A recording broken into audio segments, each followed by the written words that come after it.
अस्सलाम वालेकुम दोस्तों, मैं हूं सईद उमर फारूक अपने चैनल उमर स्पीक्स की एक और एपिसोड के साथ आपकी खिदमत में हाजिर हूं। दोस्तों, आज की एपिसोड भी हज स्पेशल एपिसोड है और इस एपिसोड में कुछ ज़रा डिटेल में बात करेंगे कि हज ट्रेनिंग सेशन के बारे में हमारी वजारत क्या कह रही है। और बहुत से लोगों ने ये मुझे कमेंट सेक्शन में सजेशन दी कि आप लोगों को थोड़ा सा गाइड करें कि हज को हम कैसे आसान बना सकते हैं, क्योंकि मनासिक हज तो सब लोगों को पता भी हैं और पता होने भी चाहिए, और जो लोग हज पे जा रहे हैं उनको पूरी ट्रेनिंग लेके जानी चाहिए। बट इसके साथ साथ कुछ टेक्निकल चीज़ें होती हैं जो हमारे मनासिक हज से थोड़ा सा मुख्तलिफ होती हैं। वो तो मनासिक तो सब लोग माशाल्लाह बड़े ज़बरदस्त आप लोग जानते होंगे और जान भी जाएंगे, आगे ट्रेनिंग भी होगी। बट कुछ टेक्निकल चीज़ें होती हैं जो हमें वहाँ पर अपने साथ लेके चलनी होती हैं, जिसकी वजह से हम कुछ मुश्किलात से बच सकते हैं। हज में हमें हमारे लिए कुछ आसानियाँ हो सकती हैं। बाकी अल्लाह ताला आसानी पैदा करने वाली ज़ात है। अल्लाह ताला से अच्छी उम्मीद एक ही उम्मीद रखनी चाहिए, बट कुछ हमारी भी अपनी कोशिश होनी चाहिए। तो वो मैं ज़रा कुछ डिटेल में बात करूंगा, तो इसको स्टेप बाय स्टेप ज़रा समझ लीजिएगा। बट वीडियो स्टार्ट करने से पहले आपसे सिर्फ इतनी सी रिक्वेस्ट है कि अगर आप हज और उम्रा से रिलेटेड लेटेस्ट इन्फॉर्मेशन से वाकिफ रहना चाहते हैं तो नीचे दिए गए सब्सक्राइब के बटन पर अभी क्लिक करें। जी, तो दोस्तों, सबसे पहले अल्लाह ताला से दुआ है कि जो लोग भी हज 2024 करने में इंटरेस्टेड हैं, जो यानी कि प्राइवेट सेक्टर से जाएंगे, और जो लोग भी गवर्नमेंट सेक्टर से हज करने जा रहे हैं, अल्लाह ताला उन सब के लिए हज में बहुत सारी आसानियाँ पैदा फरमाएँ और वो बहुत ही आसानी के साथ एक मकबूल हज की सादत नसीब फरमाएँ, आमीन। तो सबसे पहले मैं आपको ये ही मशवरा दूंगा, जो पहली मेरी एडवाइस है, जो मेरा मशवरा है, मशवरा समझ लें, कि आप तमाम लोग जो पहली दफ़ा हज करने जा रहे हैं, वो कुछ चीज़ें हैं, कागज़ पेंसिल नोट कर लें। ये उनके लिए बहुत इंपॉर्टेंट है। जो पहले भी उम्रा अदा कर चुके हैं या हज अदा कर चुके हैं, उनके लिए शायद ये चीज़ इतनी इंपॉर्टेंट ना हो, क्योंकि वो पहले से ही जानते हैं। तो बहुत से लोग ये कह रहे होते हैं आपने कौन सी नई बात बता दी। तो आप लोग तो माशाल्लाह बहुत अच्छे तरीके से जानते हैं, लेकिन जो लोग पहली दफ़ा जा रहे होते हैं तो उनको बहुत सी चीज़ों का नहीं पता। तो ये मेरी स्पेशली वीडियो उनके लिए है। और जो लोग काफ़ी अर्सा पहले हज करने गए थे, कुछ चीज़ें भूल भी जाती हैं, तो वो अपनी ये चीज़ें रिकॉल कर लें। तो मनासिक हज के लिए जो बुक्स मिलती हैं या वीडियोस हैं यूट्यूब पर, जो मुस्तनद जितने भी हमारे मुफ्ती साहिबान हैं, आपने उनकी सिर्फ वीडियोस या तो देख लेनी है जिन पे आप यकीन रखते हो, ट्रस्ट करते हो, जो आपके अकायद से, क्योंकि हर किसी के अकायद मुख्तलिफ हो सकते हैं, तो आपने उस पर ट्रस्ट करते हुए उनको फॉलो आप करना स्टार्ट कर दें और उनकी बातें नोट डाउन करना स्टार्ट कर दें कि आपने किस किस तरह से मनासिक हज अदा करने हैं अपने अपने अकीदे के मुताबिक। बुक्स ले लें, बुक्स पढ़ें, वीडियोस देखें, इंटरनेट से मटेरियल डाउनलोड करें। बट बेहतर यही है कि आप छोटी छोटी बुक्स मिलती हैं, आप वो लोग परचेज़ कर लें और उनको अपने साथ रख लें और उनको पढ़ना स्टार्ट कर दें अभी से, क्योंकि थोड़ा थोड़ा पढ़ते रहेंगे तो चीज़ें याद होती चली जाएंगी और बाकी आगे आसानी होती चली जाएगी। इसके साथ जो लोग यानी कि पहली दफ़ा जा रहे हैं, तो मेरी उनको एक मशवरा है, वो ये है कि अभी से ही आपने परेशान होना नहीं स्टार्ट कर देना कि हुकूमत पासपोर्ट में ये कर रही है, हुकूमत इस तरह से ट्रेनिंग नहीं कर रही, हुकूमत इस तरह से बात नहीं कर रही। तो अभी से ही आपने ना एतराज़ात नहीं, कोशिश करें ना उठाएं, क्योंकि मैंने ये अपने मेरा पर्सनल एक्सपीरियंस है कि मैंने वहाँ पे बहुत से लोगों को देखा कि जो लोग यहीं से ही थोड़ा सा नाराज़ जाते हैं या शिकायतें करते हुए जाते हैं ना, तो उनके लिए आगे वहाँ माहौल भी ना वैसे ही मिल रहा होता है। तो इन चीज़ों से थोड़ा सा अवॉइड करें। अल्लाह ताला आपको बहुत ज़बरदस्त सादत देने जा रहा है, इसको आपने प्रॉपर तरीके से अवेल करना है। वहाँ प्रॉपर तरीके से आप इबादत करें, उस मौके को इबादत भी करें, उसको एंजॉय भी करें। ये पूरी ज़िंदगी आपको याद रहेगा कि हम पहली दफ़ा हज करने गए थे। तो ये बड़ा ज़बरदस्त आप लोगों के लिए अपॉर्चुनिटी है। तो बिल्कुल परेशान नहीं होना, नाराज़ नहीं होना। खाने में कुछ थोड़े से दिनों की बात है, इसको आपने थोड़ा सा बर्दाश्त करके तहम्मुल के साथ चलना है। आगे खुद ब खुद ही आसानियाँ अल्लाह ताला जो है वो फरमा देंगे। देन वहाँ पर बहुत से लोगों को ना परेशानी हो रही होती है, मुश्किलात हो रही होती हैं। तो आपने अपने अंदर एक जज्बा ये रखना है कि यहीं से सोच के जाएँ कि मैं वहाँ पर जितने भी लोग मेरे साथ होंगे, मैं उनके लिए आसानियाँ पैदा करने की अपनी तरफ से, अपनी ज़ात की तरफ से कोशिश करूँगा। वो जिस मुश्किल में भी होंगे मैं उनकी हेल्प करूँगा। वो जहाँ कहीं भी अगर उनको मेरी भी ज़रूरत होगी तो मैं उनके साथ साथ रहूँगा। और जो मेरे साथ नहीं भी हैं, क्योंकि मैं जब 2017 में पहली दफ़ा गया, क्योंकि हमें भी बहुत सी चीज़ों का नहीं पता था, लेकिन वहाँ पे जब मैंने देखा कि बहुत से बुज़ुर्ग ऐसे होते हैं जो अपने प्यारों से बिछड़ भी जाते हैं, यानी कि दूर हो जाते हैं, आगे पीछे हो जाते हैं। तो हम अगर उनकी थोड़ी थोड़ी हेल्प करते रहें, उनको अक्सर अपने होटल्स का नहीं पता होता, अपनी रूम का नहीं पता होता, तो हम उनकी अगर हम हेल्प करते रहें, उनका फ़ोन नंबर ट्रेस करें, उनके होटल को ट्रेस करें, तो इसमें अल्लाह ताला आपको बहुत अजर अज़ीम देने वाले हैं। और आप ये अभी से ही नियत करके जाएँ कि हम वहाँ पे जाके लोगों की इबादत तो करेंगे ही, वो तो अल्लाह ताला के हज़ूर की जो हमने इबादत करनी है वो तो हमने करनी ही है, लेकिन हमने अपने जो हकूकुल इबाद हैं, जो लोगों के साथ हमने अपना ताल्लुक़ है वो बेहतरीन बनाना है, लोगों के लिए हम बेस्ट एग्जाम्पल बन के जाएंगे कि पूरी दुनिया के लोग ये कहें कि जनाब पाकिस्तान से जो लोग हाजी साहिबान इस दफ़ा आए थे वो बहुत बेहतरीन थे। एक तो उन्होंने लोगों के साथ ताल्लुक़ अपना बहुत अच्छा बनाया, रिलेशन बहुत अच्छा बनाया और लोगों की हेल्प बहुत ज़्यादा की है। तो इसमें आपको अजर भी मिलेगा, आपको बहुत दिली तौर पर खुशी भी होगी और पाकिस्तान का भी नाम ज़रूर रोशन होगा। ये एक एडवाइस थी, एक मशवरा था।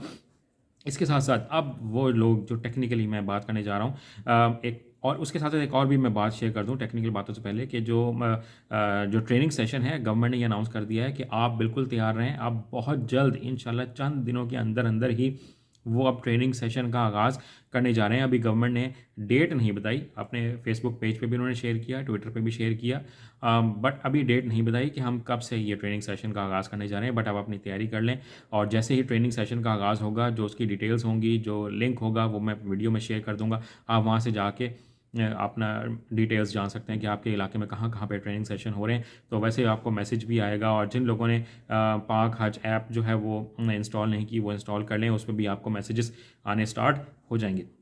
ठीक है जी। इसके बाद मैं जो लोगों को मैं गाइड करना चाह रहा हूँ वो ये कि तमाम लोग जिन लोग को स्मार्टफोन से इस्तेमाल करना नहीं आते वो स्मार्टफ़ोन ले लें और अभी से ही स्मार्टफोन यूज़ करना सीख लें। और पाक है जैप और नुसुक ऐप, ये तमाम चीज़ें आपके मोबाइल फ़ोन में होनी चाहिए। इसके साथ आप थोड़ा सा चलने की आदत डालें। जिन लोगों को बिल्कुल चलने की आदत नहीं है वो कम से कम 5 किलोमीटर डेली चलें और कोशिश ये करें कि सुबह भी वॉक करें और शाम को भी वॉक करें।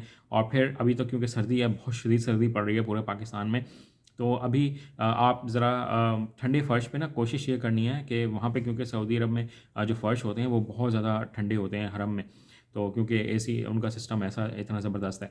तो अक्सर वहाँ पे जाके ना मैं जब गया पहली दफ़ा तो हम लोगों के पाँव जो हैं वो बहुत ज़्यादा सख्त होने शुरू हो गए थे ठंडक की वजह से, कि ऊपर से गर्मी हो रही है और नीचे से ठंडा फर्श है, तो उसकी वजह से पाँव अकड़ने शुरू हो जाते हैं, छाले पड़ना शुरू हो जाते हैं और चलना फिरना जो थोड़ा सा मुश्किल हो जाता है। तो अगर हम थोड़ा सा नंगे पाँव चलने की ठंडे फर्श पे, अभी क्योंकि सर्दी बहुत ज़्यादा, थोड़ी सी एहतियात भी करनी है, बट आप थोड़ा सा चलने फिरने की आदत डालें कि हम कैसे ठंडे फर्श पे चल सकते हैं। मोबाइल फ़ोन पर जो उल्टी सीधी जितनी भी ऐप्स हैं उनको अनइंस्टॉल कर दें। यूट्यूब को सिर्फ़ और सिर्फ इस्लामिक पॉइंट ऑफ व्यू से इस्तेमाल करें, व्हाट्सएप को भी सिर्फ इस्लामिक पॉइंट ऑफ व्यू से इस्तेमाल करें, इंस्टाग्राम को छोड़ दें, फेसबुक को भी सिर्फ इस्लामिक पॉइंट ऑफ व्यू से इस्तेमाल करें। इन चीज़ों से थोड़ी सी दूरी इख्तियार करेंगे तो अल्लाह ताला के हम करीब होते चले जाएंगे।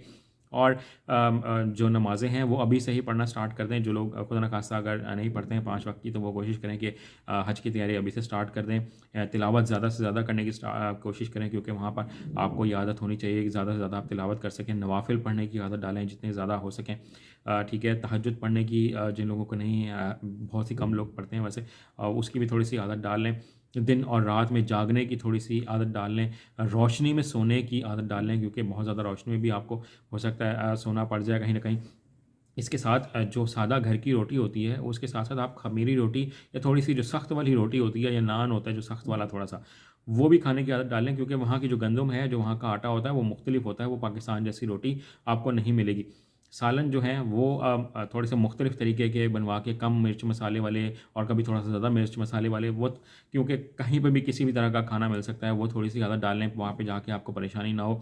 ठीक है, एड्रेसेस को ट्रेस करने की आदत डाल लें कि अगर हम कभी एड्रेस हम भूल जाएँ तो हमें गूगल मैप्स पे ना हम कैसे एड्रेस निकाल सकते हैं, हम किसी जगह पे कैसे पहुँच सकते हैं, इसकी आदत डाल लें।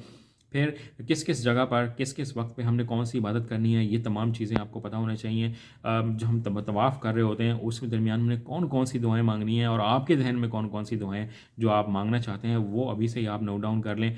जो लोग आपको दुआओं का कह रहे हैं वो भी आप लोग नोट डाउन अभी करना स्टार्ट कर दें और मुझे भी अपनी दुआओं में ज़रूर याद रखें। फिर निगाहें झुका कर चलने की आदत डाल लें, क्योंकि वो ऐसी जगह है जहाँ पर आपने हम सबको ही वैसे अपनी निगाहों की हिफाजत करनी है, बट वहाँ पर और ज़्यादा इस बात का आपने ख्याल करना है। फिर जो ख़वातीन हैं वो अपने मुताबिक थोड़ी सी तैयारी करना स्टार्ट कर दें। जो उनके मसाइल हैं वो उनको इस तरह से मैनेज करना है कि सोच लें कि कैसे मैनेज करना है, ताकि वो आप महरम के लिए, अपने साथ जो महरम जा रहे हैं उनके लिए कोई प्रॉब्लम क्रिएट ना करें। वहाँ पे जाकर आपको खुद से सारी चीज़ें पता होनी चाहिए कि हमने बाकी तमाम चीज़ें कैसे मैनेज करनी है। देन माफ़ी और दरगुज़र को करना सीख लें। समटाइम्स ऐसा होता है कि किसी का हमें कंधा लग जाता है, धक्का लग जाता है, हम कभी खुदा न खास्ता कोई ऐसी बात हो जाती है तो उसमें दरगुज़र करने की कोशिश करें, क्योंकि मक्का मुकर्रमा में थोड़ा सा रश भी ज़्यादा होता है और वहाँ पे ना जल्दी भी बहुत होती है, तो उसमें बहुत से लोग परेशान भी हो जाते हैं, नाराज़ भी होना शुरू हो जाते हैं, गुस्सा भी करना शुरू कर देते हैं। तो इस तरह की आपने ना चीज़ों से थोड़ा-सा गुरेज़ करना है गुस्से वाली आदतों से। और फिर सफ़ा और मरवा मैं, क्योंकि मैंने डिटेल अपनी ना कंप्यूटर की स्क्रीन पे खोली हुई है। सफ़ा और मरवा पे आपने चलना है, तो वहाँ पे तेज़ भी चलना है, थोड़ा स्लो भी चलना है। उसमें क्या तस्बीहात आपने पढ़नी है, वो अपने माइंड में आपको ज़रूर होना चाहिए। और इसके अलावा ज़्यादा देर कुरानी आयदात की आदत डालनी है, धूप में चलने की आदत डालनी है, टेक लगाए बगैर बैठने की आदत डालनी है, नंगे पाँव फर्श पे चलने की आदत डालनी है, हवाई चप्पल पहन के चलने की आदत डालनी है। इसके अलावा बहुत इंपॉर्टेंट बात जो है वो ये कि आपको एहराम बांधने की आदत होनी चाहिए। आप अभी से ही एहराम ना यूज़ करें, बट आप कुछ चादरें लेके आपको पता होना चाहिए मर्द हज़रात को कि एहराम कैसे बांधना है। हम लोग क्या करते हैं, हम सिंपल एहराम एहराम धोती की तरह उसको वैसे ही बांध लेते हैं और फिर जब हम चलना स्टार्ट करते हैं तो वो पाँवों में अड़ रहा होता है। तो उसको बांधना ऐसे है कि थोड़ी सी अपनी टांगों को ओपन करके और लेग्स ओपन करें ताकि स्पेस बन जाए, और फिर उसको हम थोड़ा सा ऐसे बांधें कि जब हम चलें, लंबे कदम लेने पड़ें या भागने की कोशिश करें तो वो हमारे टांगों में रुकावट ना पैदा करे।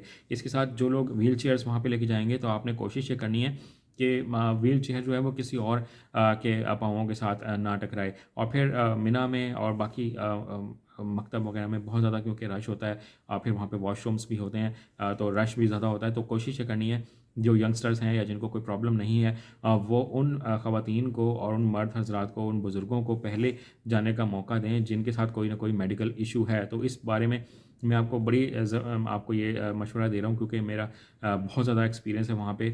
मैं अपने वालिद साहब के साथ गया था क्योंकि उनको वॉशरूम का बड़ा जल्दी जल्दी लेके जाने का प्रॉब्लम होता था, तो लोगों ने काफ़ी हेल्प भी की हमारी।